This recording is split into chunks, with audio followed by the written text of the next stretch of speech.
Hello and welcome to Runkle of the Bailey. My name is Ian Runkle. I'm a Canadian criminal defense and firearms lawyer.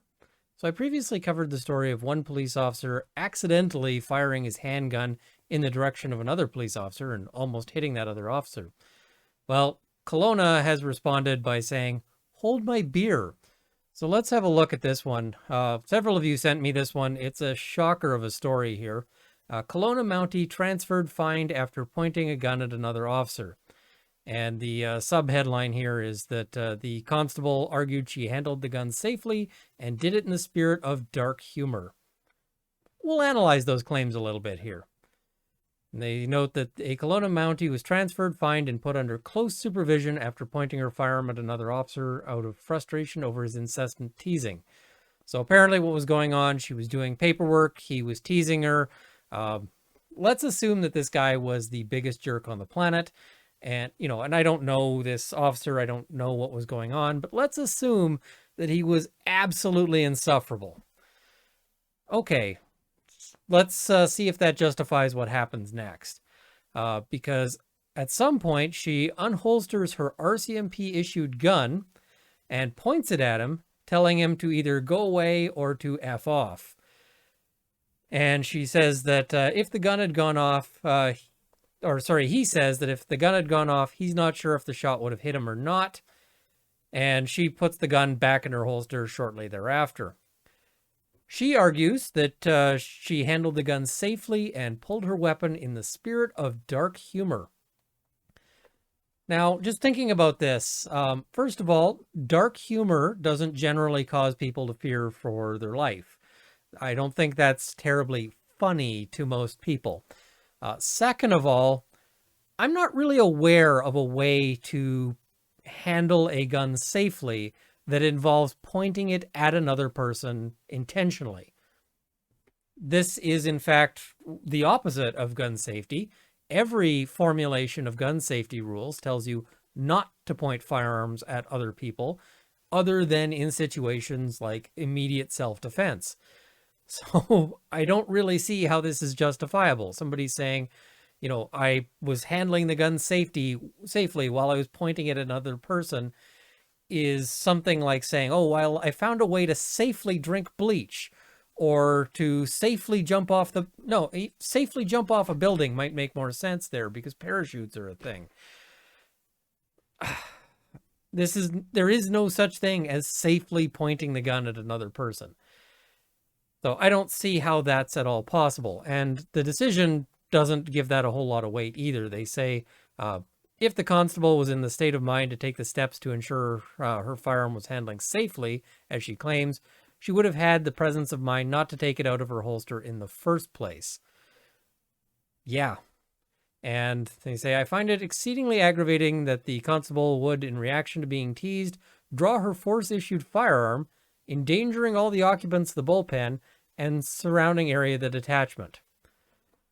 The penalty ultimately was the financial equivalent of forfeiture of 15 days' pay, a transfer to another precinct, because of course the officer who she pointed the gun at isn't really going to want to work with her anymore, and a 1-year period of close supervision and counseling.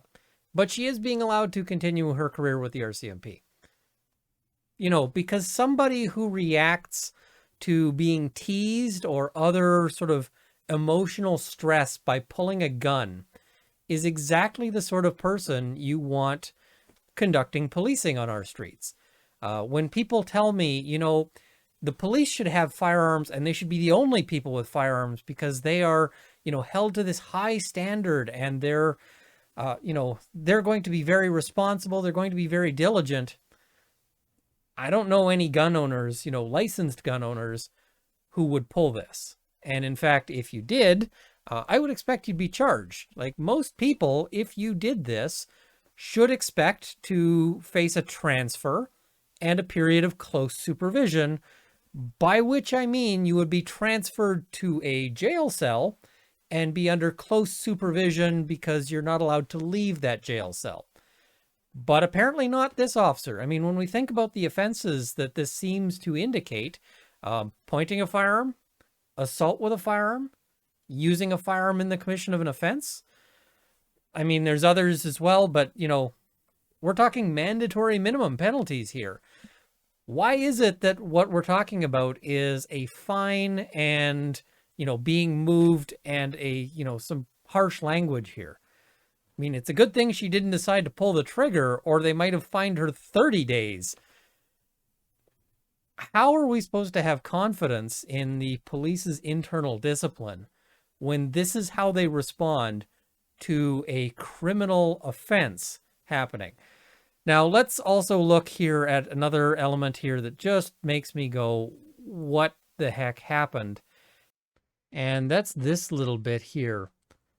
A few seconds later, Rosler put her gun back in its holster. An investigation into her actions began 2 weeks later. So get this. They have actions here that appear on their face to constitute a very serious set of criminal offenses, which happen in a police station against another police officer. And it takes them 2 weeks to get started on that investigation. Are you filled with confidence as to the RCMP's ability to investigate crimes against you if it takes them 2 weeks to sort of figure out that maybe they need to start an investigation when a crime happens in the police station? I kind of have my doubts on that one. I kind of, that doesn't fill me with a whole lot of confidence. The other thing, think about what would happen if you got upset with somebody and pointed your firearm at them. You should expect that you would face jail time for that. But also wonder, let's say that she didn't get annoyed at a fellow officer. Let's say that she got annoyed at somebody on the street. Let's say she was, giving somebody a speeding ticket and that person started just laying into her, because this happens. Sometimes people who are facing policing activities might not be the nicest people. They might be upset. They might be quite rude about it. So let's say they start ripping into her and calling her all sorts of names. And let's say she'd pulled the gun on that person. If it takes them 2 weeks to decide to investigate and to give a fine of 15 days worth of, of work time, what do you think would have happened if it wasn't a police officer who was the victim of this, but instead a member of the public? Do you think they'd have transferred her away so that she doesn't run into that particular member of the public again? Or do you think she'd have just got the fine? Or do you think she'd have even got the fine? How are we supposed to have confidence in the police as, the sort of bastion of, these are the people who we trust to use, to carry firearms, and you can't be trusted, but they can, because they point guns at each other when they get really upset? I don't see this making sense here. When we talk about the police, we talk about, they should be held to a higher standard. But this isn't a higher standard. This is a much lower standard. So this just ticks me right off. I shake my head at all this. I just go, you've got to be kidding me, because I don't see how this one can be justified. A lot of you felt the same way. A lot of you sent in this article to say, hey, you covered that Edmonton thing, but what about this one? Come on. And I don't know. I guess the question I have for you guys, leave it in the comments below, is, does your job offer this kind of job security? Because I've never worked at a job that has this sort of job security. I can tell you, any job I've worked, if I pulled a gun on a coworker, I'd be done. Not like, hey, we want to keep you in here, but, there's got to be some financial penalties. It'd be like, yeah, you're gone. And also, you are never to step on the property again. And also, we want to see you in jail. And, the list of things that the boss would have, against you if you pulled a gun on a coworker is not a small list. So I don't understand this. Let me know if you've got a job where you've got this kind of job security. Tell me if you think you could successfully pull a gun on a coworker and stay employed. And, and if so, what do you do for a living? Because I'm really curious. Thank you for watching. I hope you found this to be interesting and possibly a little educational. I also want to thank my Patreon subscribers at the $50 level. D. Moe, Sir Daniel Wicks of Alberta, Canada's National Firearms Association, and Kyle Martin, as well as at the $20 level, Cameron Johnson, Kevin Fleet, and Dale Nesbitt, and a number of you who are at the $10 level who will be in the crawl immediately following. Anyway, thank you once again, and I hope this has armed you with knowledge.